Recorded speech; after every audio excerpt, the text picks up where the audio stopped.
Semanggi, kita kembali lagi di YouTube Semanggi University. Nah, di hari ini kita akan berbuku dari buku Life Success Triangle. Nah, di sini ada babnya banyak. Kita cuma bahas satu aja, yaitu tentang keberanian. Nah, di sini ada saya Vira dengan rekan saya Pak Nur.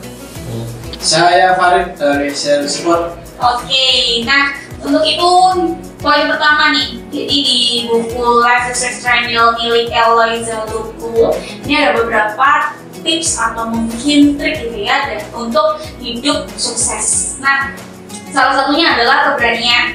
Dalam buku ini Eloy menyebutkan bahwa hanya ada satu cara untuk memastikan bahwa cita-cita Anda tidak pernah jadi kenyataan, yaitu dengan bermain aman. Ya, jadi kalau misalnya kita punya cita-cita tapi kita tuh cuma di zona nyaman kita bermain aman, itu dinyatakan bahwa tidak akan menjadi kenyataan atau cuma angan-angan gitu. Nah, dari sini dulu deh, dari awal, dari Pak Nur sama Pak Farid. Untuk Pak Nur dan Pak Farid pasti punya dong cita-cita atau mungkin target hidup gitu ya. Nah, pernah nggak sih ngerasa bahwa saat punya target atau punya cita-cita itu udah kepikiran dulu, wah ini kayaknya butuh waktu panjang atau mungkin nggak bisa dicapai. Nah, cara Pak Nur dan Pak Farid untuk bisa capai cita-cita atau targetnya itu bagaimana? Coba dulu. Pak Nur. Kalau saya sih dari dulu kita sekarang gimana sama saya tahun ini kayaknya saya harus beli rumah, beli motor, tapi kecapai apa beli rumah dulu lah. Tapi beli rumah, tapi jangka panjangnya bisa enggak ya? Tapi kadang-kadang terus kalau kemarin sih cita-citanya ya gitu ya, mau renovasi rumah tapi gagal, belum kesampaian. Belum bisa. Tapi kan apa ya, tiap tahun itu selalu bergonta-ganti halnya, tapi ya belum ada yang tercapai. Ada sih yang tercapai, beli motor dan nama sendiri bisa ada, tapi yang lain belum tercapai. Tapi angan-angan pasti ada.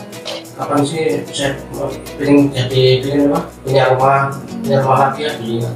Nah, oke, dari Pak Nur dulu nih, kan tadi cita-citanya adalah beli rumah gitu ya. Kenapa Pak? Alasan Pak Nur belum sampai saat ini belum berani untuk ambil rumah itu? Nah, itu kan ada nggak tentu ya. Mulai ini tapi ada kebetulan lainnya.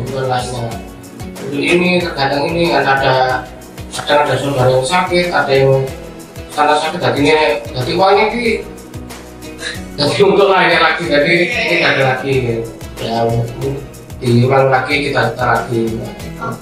Jadi sebenarnya kalau dari Pak Nur banyak kendalanya ya. Nah, betul. Jadi ada beberapa prioritas yang harus dijalankan dulu selain dari targetnya tadi, yaitu beli rumah gitu kan. Oke, kalau dari Pak Farid? Ya sedikit banyak ya sama aja kayak Pak Nur ya. Mungkin kita juga punya target, tapi kan juga kita sudah usahakan semaksimal mungkin. Jadi ya udah jalanin aja. Misal nanti di tengah jalan ada perubahan rencana yang menyesuaikan gitu aja. Jadi nggak perlu dibat-beban untuk itu. Yang penting kita sudah ada tekad untuk keberanian untuk melanjutkan niat tadi. Iya benar banget nih. Jadi sebenarnya gini nih, contoh realnya ya, misalnya kita mau ambil rumah itu kan jangka cicilannya panjang banget ya Pak. Tapi kalau misalnya kita nggak mulai sekarang, kapan lagi? Toh juga kita pasti bakal ketemu kendala. Misalnya kita udah mikir sampai 10 tahun, bisa nggak ya 10 tahun ke depan saya nyicil itu lunas gitu.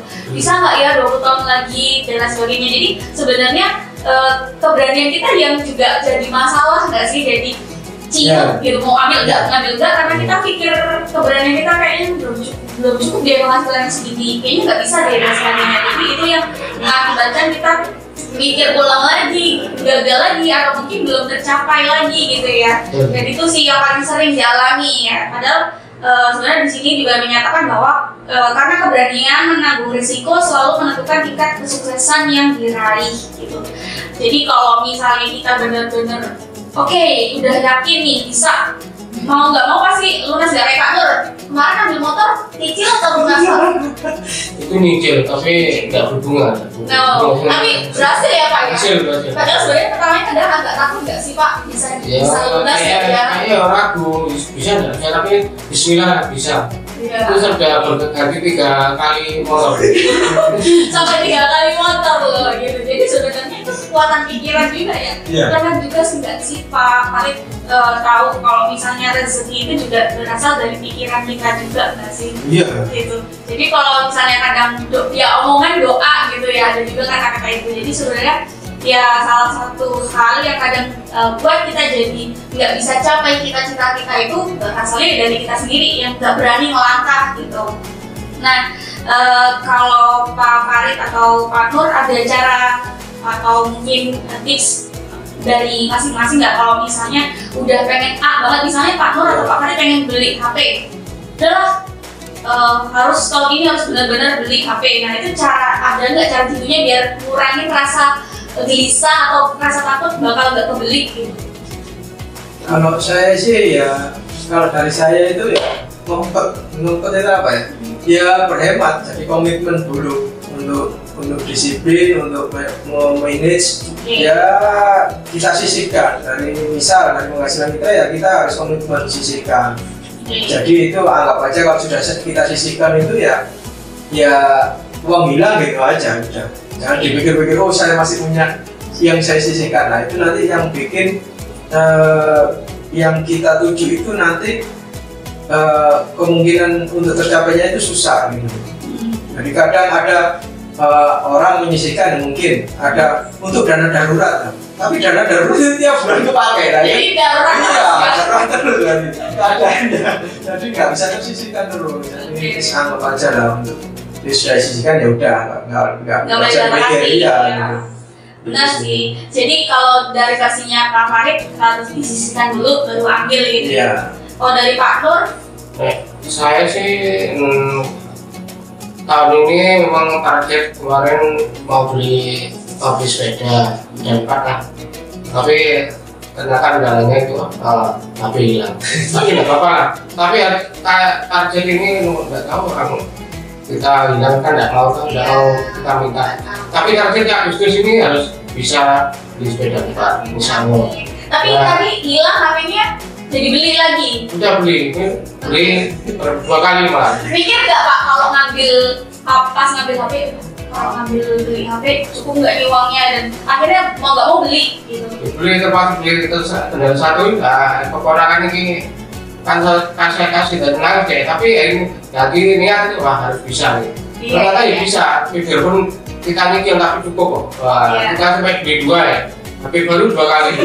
Satu bulan beli 2 kali.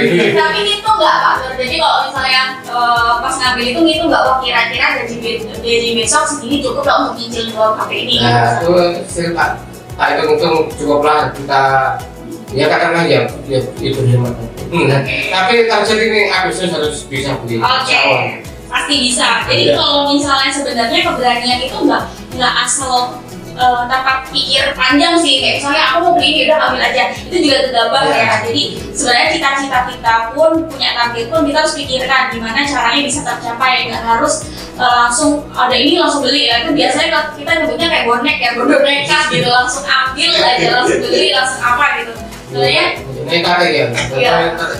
Harus ada perhitungan. Tapi kadang kok cukup nggak. Tapi insya Allah kok ada rezeki ya kan itu. Nggak tahu rezeki dari mana tuh ya. Pasti ada aja ya. Bisa. Ya, jadi sebenarnya apakah keberanian itu gitu ya? Kata di buku ini adalah seperti kita ketahui beberapa risiko memang tidak layak ditempuh, tetapi menghindari semua risiko sama saja dengan menghindari hidup. Sesungguhnya keberanian bukanlah nekat tanpa pertimbangan, melainkan seperti pernah dikatakan oleh Rudy Giuliani, mantan wali kota New York, bahwa keberanian adalah pengelolaan rasa takut, bukan tidak ada rasa takut. Atau dalam kalimat aktor John Wayne, keberanian adalah ketakutan setengah mati, tetapi tetap siap bertarung. Jadi mau kita ketemu sekarang atau enggak, mau kita laluin sekarang atau enggak, pasti ada aja namanya hidup ya. Masih ada masalah, masih ada tantangan. Dan kayak Pak Nur maunya beli motor, tiba-tiba pengen dengan beli HP yang harus jadi beli 2, biasanya cuma 1 jadi 2 dan sebagainya. Jadi sebenarnya hidup itu ya sama dengan peluang gitu. gimana kita cara memaksimalkan dan menciptakan peluang tadi gitu ya. Jadi sebenarnya ada juga yang dua tipe orang gitu. Ada yang tipe yang hitung dulu nih, ditabung dulu kayak Pak Farid, ditabung dulu, disimpan dulu, baru diwujudkan. Ada juga yang tipe ambil dulu, dihitung, diambil, baru dicicilkan. Karena bisa jadi kita ada juga tipe orang kayak saya nggak bisa nabung, jadi harus ngambil dulu, mau nggak mau uang harus potong gitu. Nah, ada juga yang seperti itu. Jadi sebenarnya kita juga harus hitung gitu ya, nggak asal langsung dicapai, langsung diambil dan sebagainya gitu. Karena itu sebenarnya kesuksesan tuh dari situ juga. Nggak harus berupa barang sih sebenarnya. Misalnya kayak karir atau apa, misalnya ada peluang nih, Pak Farid mau nggak besok ke Amerika, saya tempatkan di cabang kasar Amerika gitu. Itu kan juga termasuk keberanian ya. Bisa nggak ya, saya pasti Pak Farid mikir apa dulu kalau saya tawarin ke Amerika? Kalau saya sih, saya buat sederhana aja. Kalau suruh berangkat ya udah berangkat gitu aja. Oke. Soalnya sederhana sama gegabah itu kan tipis. Dan itu dua hal yang berbeda sebenarnya. Kalau sederhana itu kita ya itu tadi yang seperti dibicarakan tadi, ya siap nggak siap kan gitu. Ya harus jalannya aja. Itu masalah waktu aja kan gitu.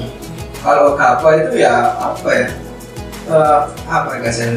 Bodoh nekat aja ya, bodoh nekat tapi ya ada perhitungan dan itu kadang resiko yang besar. Malah yang diterima itu malah lebih besar resiko yang gegabah tadi. Dia kalau gegabah itu bercampur dengan emosi, luapan emosi atau dan lain sebagainya. Tidak dipikirkan dulu ya. Jadi sebenarnya gimana cara kita ini aja sih memikirkan dulu. Jadi enggak mengelola tadi. Ya. Jadi nggak juga asal langsung oke Bu, saya besok ke Amerika ya. Tapi nggak dipikirin di Amerika tidur di mana gitu ya. Itu juga itu yang termasuk gegabah gitu maksudnya ya. Oke, jadi sebenarnya sesungguhnya doa adalah jalur di mana kita membawa ketakutan yang disebabkan oleh ketidaktahuan kita akan masa depan ke hadapan Tuhan yang Maha Mengetahui. Jadi sebenarnya juga kadang kalau kita berdoa itu atas ketakutan kita gitu ya. Sebenarnya siapa sih yang paling subur di dunia ini ya? Itu pikiran kita sendiri gitu ya. Jadi kita sendiri yang memikirkan, kita sendiri yang menjalankan. Nah, jadi disampaikan juga di akhir buku ini bahwa jangan terus terpaku di jalan umum dengan hanya mengunjungi tempat-tempat yang sudah pernah dikunjungi orang lain. Sesekali keluarlah dari jalan yang sudah sering ditepaki orang itu dan melesatlah memasuki hutan. Pasti Anda akan menemukan sesuatu yang belum pernah Anda lihat sebelumnya. Mungkin hanya sesuatu yang kecil, namun jangan mengabaikan. Tindak lanjuti, jelajahi sekeliling. Satu penemuan akan mengantarkan Anda ke penemuan berikutnya dan tahu-tahu Anda mendapatkan sesuatu yang layak untuk dipikirkan. Jadi ya bisa jadi seperti itu tadi. Misalnya Pak Nur nggak kehingga nih mau beli, nggak ada pikiran mau beli HP bahkan sampai 2 ya Pak ya. Nggak kepikir masih. Nggak kepikir sama sekali. Kemudian Pak, ya itu Pak harus beli sepeda yang tujuannya itu. Tapi akhirnya juga capek juga ya Pak beli 2. Tadinya mikir nggak beli HP. Kalau itu awalnya berapa cukup nggak? Tapi bisa. Yes. Oke, dan kuncinya adalah keberanian untuk mengambil resiko. Nah itu deh dari buku Life Success Triangle. Sebenarnya banyak banget sih cara untuk kita hidup sukses dan mungkin udah diterapkan juga di kehidupan kita sehari-hari. Cuman kadang kita belum sadar aja akan hal itu. Nah gunanya kita buka buku adalah kita juga bisa jadi reminder dan jadi acuan tepat buat kita hidup di dunia ini gitu. Jadi sebenarnya buku adalah jendela ilmu yang semua orang bisa akses, bisa belajar dari sana. Oke, segitu aja deh bedah buku dari kita semua di sini dari DPKO. Semoga rekan-rekan semua dapat manfaatnya dan bisa juga share untuk masuk-masukannya atau mungkin tips-tips lain dari untuk tips sukses yaitu dari keberanian sendiri gitu ya. Oke, untuk sekian terima kasih, sampai jumpa lagi, bye.